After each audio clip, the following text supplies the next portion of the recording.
angilwi nomuntu ngilwa nosathane. Bafowethu, le nkulumo kaMthandeni SK ke idida abantu abaningi ngey'nkundleni zokuxhumana ke laphana-ke emva kokuthi ayishiye-ke laphana-ke ekhasini lakhe lakwa-TikTok-ke abantu abaningi basibuzile ukuthi kwenze njani kuMthandeni, ngabe khona na okumehlakalele noma-ke osemthintile noma osemsukelile.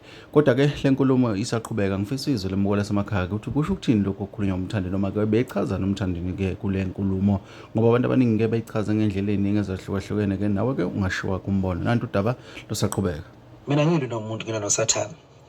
Isinqumo sami leso, umthetho wami, isinqumo sami. Angilwi nomuntu ngilwa nosathane.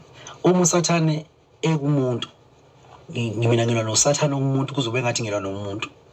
Mina ngilwa nosathane bafowethu ngoba ungathi ulwela abantu kanti labantu obalwelayo yibo abazokugwaza ngamkhonto ngemumva. Angisona-ke isiphukuphuku mina, uyabo. Nesami-ke isinqumo sithi mina noma ngabe umakhelwane wasekhaya, uma unenkinga nami kimina uyikwelekwele uweke, uyabona. And angikwazi ukuluza ifocus mina kuwe ngoba wena uyingozi. Kumele ngikubheke ngqo ey'nhlavini zamehlo, uyabona. Ikwelekwele noma likuphazamisa nawe emsebenzini lixoshe, nami umuntu ophazamisa mina endleleni yami uyikwelekwele kimi ngixosha yena. Lokho indaba bafowethu, injalo-ke indaba uMthandeni SK-ke lo bafowethu, asidibane kwezinye.